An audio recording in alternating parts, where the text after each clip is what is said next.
โมงแรงเด้อตอนนี้อย่างที่เห็นจะเงียบเงาบ่ค่อยมีผู้คนอยู่เฮือนอยู่ซ่านไปทั่วที่ทั่วแดนแล้วพี่น้องเอ้ยหาเงินหาคำบ่ได้อยู่กับที่ย้อนเงินย้อนคำนี่แหละบ้านเฮานี่มันหายากต้องจากลูกจากหลานจากพ่อจากแม่ไปหาเวียกเฮ็ดงานทำอยู่ต่างเมืองเถื่อนมีนี่เขื่อนป่าเพิ่นน่าจะบ่อยู่เขื่อนบ่มีคนอยู่เขื่อนสิเฮ็ดเมนูใดเด้แหลงนี่โอ้จำแจ่วเขียดอันนี้ก็ป้าให้บ้านล่างแล้วบ่อยู่ได้นี่เจ้าของไปอยู่บ่อนใหม่พี่น้องเอ้ยเบิ่งฮู้พ่อใหญ่มันดอกหยังอ่ะนะพ่อใหญ่ดอกผักชีอ้าวมีดอกบ่อ้าวดอกเดียวนั่นแหละพี่น้องเอ้ยดอกผักชีงามแฮงเนาะงามจนวันนี้ใส่หูอันนี้เก็บอยู่ใส่นี่ป่ะเก็บอยู่บ้านใส่ชีอยู่นาสินาเจ้า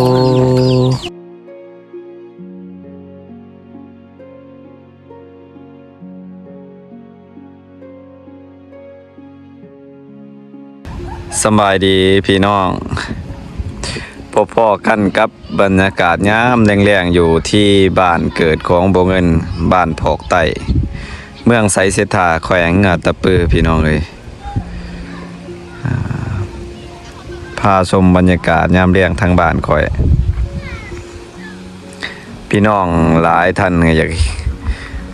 ถามมาว่าอยากเห็นภาพบรรยากาศยามแรงทางบ้านบ่เงินเนาะอีกเทื่อนึงสิถ่ายให้เบิ่งให้ส้มบ่ค่อยมีดอกผู้คนพี่น้องเลยบ่ว่าจะเป็นผู้เฒ่าวัยรุ่นหนุ่มสาวนะ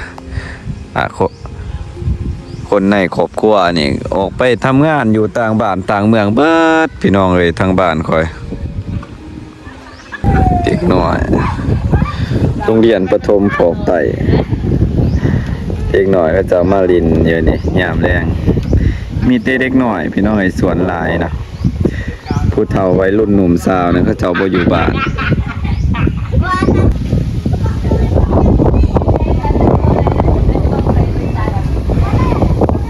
5 โมงแรงเด้อตอนนี้เงียบเงาพี่น้องเอ้ยบ่ค่อยมีคนอยู่เฮือนอยู่ซ่าน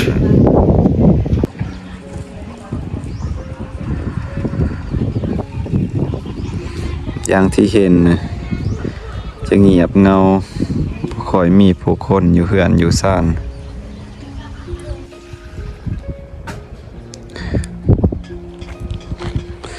จะบ่ค่อยเห็นดอกวัยรุ่นหนุ่มสาวช่วงนี้คนในบ้านก็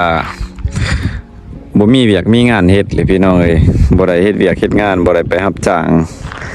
ทางบนอื่นก็พากันไปอยู่ไปนอนทางต่างบ้านต่างเมืองต่างแขวงผู้ลางคนเขาเจ้ามีเงินมีค่ำก็บ่ได้ไปอยู่เฮือนอยู่ซ่านผู้ลางคนก็โอ้ยพี่น้องเอ้ยอย่างที่เห็นเนาะอย่างที่เห็นเพราะว่าทางบ้านเฮาน่ะมันหาเงินยากคันว่าหาเงินหาค่ำก็ไปทางเขตอื่นพุ่นแหละทางบ้านเฮาก็มีเวียกมี2อย่างอ่ะ1แล้วก็หลักๆสุดก็คือสวนอ้อยเขาเจ้าไป2เลยแม่นสวนอ้อยวัยรุ่นหนุ่มสาวผู้ใดมีคู่มีอันนี้ก็พุ่นแหละไปสวนกล้วยไปอยู่ประจำที่เลยอยู่หั่นทางนี้ก็มีแต่ป่าเลยพี่น้องเอ้ยวิทย์ป่าเขตนี่ก็แม่นฮอดทุ่งนาอีกที่หนึ่งทุ่งนาสีไต้หรือว่าทุ่งนาบ้านพอกเฮาอันนี้ก็อยู่บ้านผู้เดียวบ่มีผู้แสผู้สาวพ่อแม่ก็อยู่ไห้อยู่หน้าเบิดเนาะค่าข้วยเนาะไปวางกับมาอยู่เป็นหมู่เลยเด้อคาดปูนอนน้ำเดี๋ยวนี้โอ้ยเฮียนยังบ่ทันจบถามหน่อยอีกปีหนึ่งก็จบแล้วอีกปีหนึ่งบ่แม่นละม.6 ปีนี้ม.6 ปีนี้โอ้ปีหน้าม.7เนาะ นี่โอ้ได้กินเด้ผักนี่ผักสวนครัวเพิ่นปลูกผักกาดเด้พี่น้องเอ้ยวัยรุ่นบ้านเฮาเด้ปลูกผักปลูกหญ้าเป็นหอมป้อมก็สิได้กินเด้ของเพิ่นผักบุ้งผักกาดบ่ค่อยมีผู้คนอยู่เฮือนอยู่ซ่านเนี่ย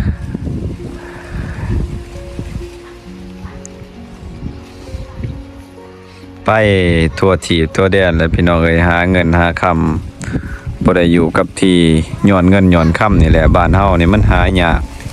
ต้องจากลูกจากหลานจากพ่อจากแม่ไปหาเวียกเฮ็ดงานทำอยู่ต่างเมืองอยู่ต่างเขตต่างแดนเวียกกับมีบ่หลายบ้านเฮามีแต่เวียกสวนกล้วยสวนอ้อยถ้าบ่มีเวียกนี่ก็บ่ได้เฮ็ดประกันอยู่ละล่ะอยู่บ้าน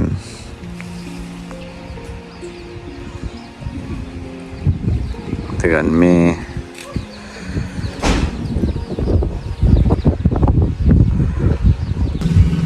นี่เฮือนป่าเพิ่นน่าจะบ่อยู่เฮือนบ่มีคนอยู่เฮือนโอ้โธ่นี่คือเฮือนครัวเพิ่นไว้คือเห็นเพิ่นมาบางอย่างนี่ไปใส่อีกถือจกถือเสีย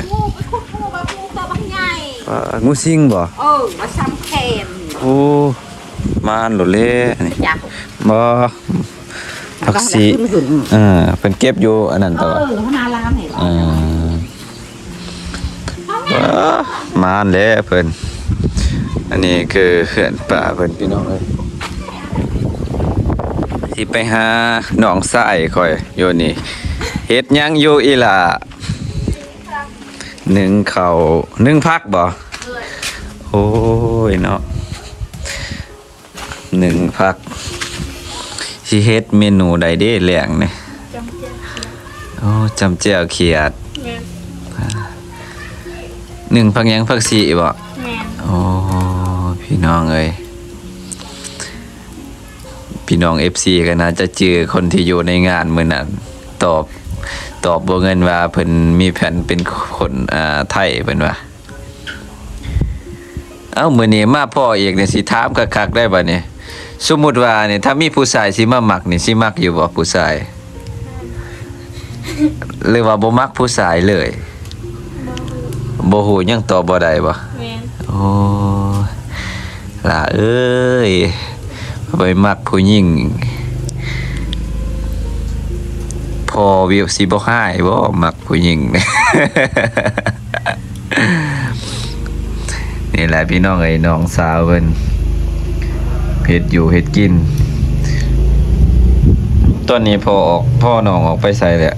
ไปอันนั้นไปขุดเนี่ยขุดงูเอางู ขุดเอาโง่ แม่ โอ้ ว่าเห็นอยู่อันนั้นป่า มื้อแลงนี่ได้กินโอ้ข้าวหูมื้อแลงได้กินต้มงูสิงได้เนาะ สิได้จักว่า ได้คันเพิ่นเห็นแหละนี่แหละพี่น้องเอ้ยไปรุ่นบ้านเฮาถ้ามักถ้าสอบก็ทักจีบเพิ่นแหน่ ฮู้เวียกฮู้งานเบิดพี่น้องเอ้ยคนบ้านเฮาเด็กน้อยบ้านเฮาเฮ็ดเวียกเป็นแต่น้อยจังซี่นี่แหละเสียแต่ผู้สาวนี่ยังเหลือน้องผู้เดียวแหละเพิ่นบ่ได้ไปเฮ็ดเวียกอยู่ต่างเมืองเนาะกายนั้นไปเฮ็ดเวียกต่างบ้านต่างเมืองเบิดเนาะคิดว่าจะไปอยู่บ่สวนกล้วยสวนอันคือเขาเรียนบ่ทันจบ เรียนบ่ทันจบโอ้ยเนาะเพิ่นแหละพี่น้องเอ้ยน้องสาวเพิ่นถ้าใหญ่กว่านี้ก่อนถ้าอายุหลายกว่านี้ก่อนจังไป ห้องม.4 ปีนี้บ่ มปีนี้ม.3ปีหน้า โอ้ยังอีก3 ปี4 ปีเนาะยัง4 ปีจะสิจบม.7 พี่น้องเอ้ยขอบใจมื้อหน้ามาเล่นใหม่โอ้พี่น้องเอ้ยอย่างที่เห็นแหละบ้านเฮาส่วนหลายนะจบเขียนมากกับไปเฮ็ดเวียกหาเงินหาคำเบิดพี่น้องเอ้ยอันนี้พักยังนี่ตอกพักซี่บ่ แม่ เอามันคือบทตัดมันเกิดเลยเนาะ แม่ โอ้พี่น้องเอ้ยมันน่าจะกินได้ได้นี่กินได้ปะโอ้มันกกมันใหญ่เนาะถ้าก็เคยเห็นนี่บ่ตายมันเป็นตลอดเลยบ่ตายตั้งคักอลีพี่น้องเดี๋ยวสิพาเลาะต่ออันนี้กับป้าให้บ้านล่างและบ่อยู่ได้นี่เจ้าของไปอยู่บ่อนใหม่ป้าให้บ้านล่างน่าเสียดาย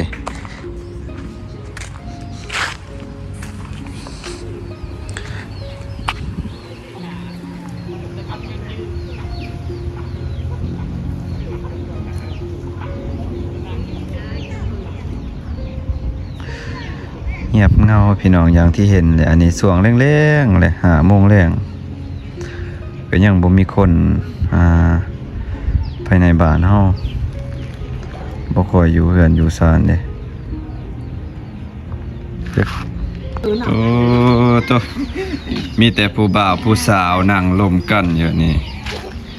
โอ้ยคือม่านแท้มื้อนี้คือสิเสียบแท้พี่น้องเอ้ยเบิ่งฮู้พ่อใหญ่มันดอกหยังอ่ะน่ะพ่อใหญ่ ดอกผักชี อ้าวมีดอกบ่ อ้าว ดอกเดียวนั่นแหละ พี่น้องเอ้ยดอกผักชีงามแฮงเนาะงาม จนวันนี้ใส่หู อันนี้เก็บอยู่ใส่นี่ป่ะ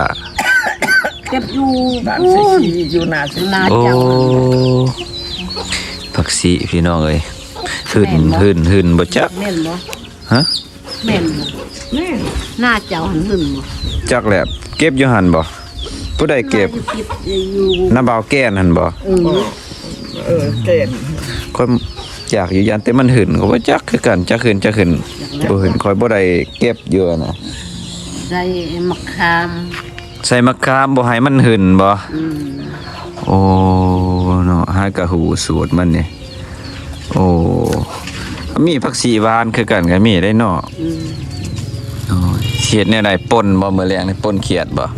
มาไปเพิ่นไปโคเขียดนำผัก โอ้นี่พี่น้องเอ้ยที่แหละหน้าเฮือนมาศาลมีแต่ผู้เฒ่าวัยรุ่นหนุ่มสาวเขาจะออกไปเฮ็ดงานข้างนอกเบิดบ้านเฮาเงียบเงาเห็นบ่เห็น เห็นเถอะพี่น้องเอ้ยนี่แหละบ้านเฮายามแรงจะบกประมาณนี้แหละพี่น้องเอ้ยบ่ค่อยมีผู้คนดอกวัยรุ่นหนุ่มสาวเขาจะออกไปเฮ็ดงานกันเบิดพี่น้องเอ้ยเหลือแต่พ่อเฒ่าแม่เฒ่าคนแก่กับเด็กน้อยพี่น้องเอ้ยและทั้งบทนี้ก็คือ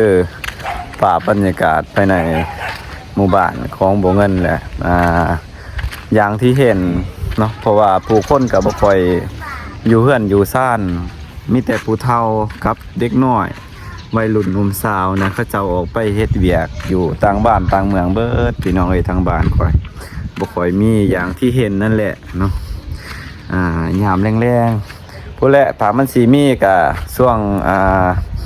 ยามเฮ็ดไร่เฮ็ดนาจะคึกคืนจะมีผู้คนมาบ้านมาเฮือนพี่น้องเอ้ยเนาะช่วงนี้ก็จะประมาณนี้พี่น้องเอ้ยอยู่เขตนอกอยู่ชนบทเพราะว่าบ้านเฮานะมันหาเงินยากก็เลยบางคนเอาไปหาเงินอยู่ต่างแขวงอยู่ต่างเมืองพี่น้องเอ้ยเนาะโดยเนาะคลิปนี้ก็สำหรับคลิปนี้ก็จบเพียงส่ำนี้พี่น้องเอ้ยขอบคุณขอบใจที่เขามาเบิ่งมาชมเด้อพี่น้องเอ้ยขอบใจหลายๆ